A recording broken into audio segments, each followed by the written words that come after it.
Entre Bar-le-Duc et Saint-Dié-des-Vosges, ville de départ et d'arrivée de l'étape du jour du Tour de France féminin, c'est à Châtenois qu'elle avait choisi, elle, de faire une longue pause ravitaillement. Pendant 3 heures ce jeudi après-midi, la première ministre Elisabeth Borne s'est nourrie de diverses initiatives imaginées et menées dans les Vosges en matière de ruralité. Les Vosges, où les services de la préfecture et l'association départementale des maires ruraux expérimentent depuis plusieurs mois le laboratoire de la ruralité.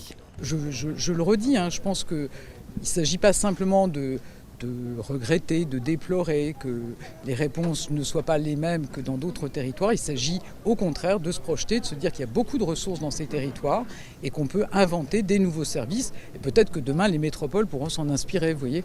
On parle bien ici d'innovation tous azimuts en matière de santé, de transport, d'emploi, de formation ou encore d'accès aux services publics. Le monde rural, c'est l'innovation.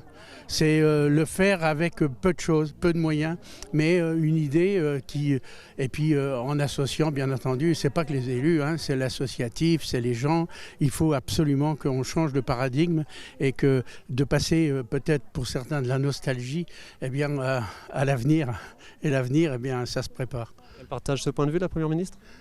Ah oui, puis on lui fera partager, donc c'est pas de problème. Il y a forcément des choses qui marchent pas, il y a aussi des innovations qui n'existent pas. Regardez, on vient de présenter à la Première ministre Reval-Loc, la location de voitures sans permis, ça n'existait pas jusqu'à présent.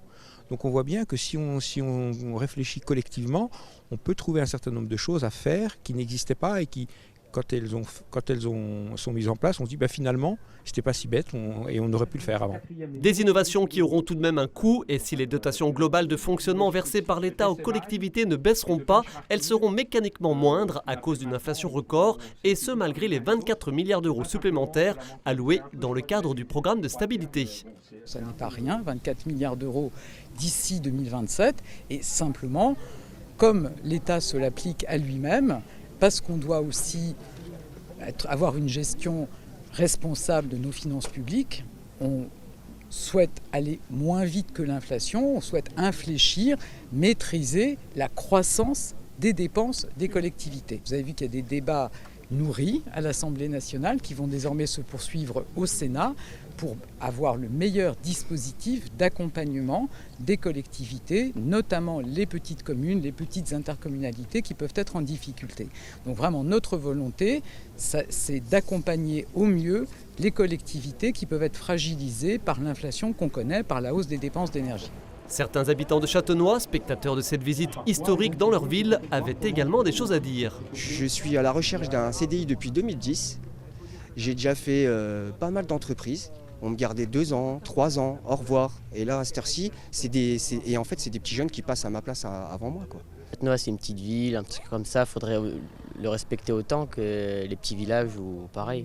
Tu crois que c'est pas le cas ? Non, pas encore. En milieu d'après-midi, Elisabeth Borne a pris la direction de Saint-Dié-des-Vosges, certes ville d'arrivée de l'étape du jour du Tour de France des femmes, mais elle y a surtout évoqué le dispositif national de redynamisation des centres-villes. Nous en reparlerons dans notre JT de ce vendredi.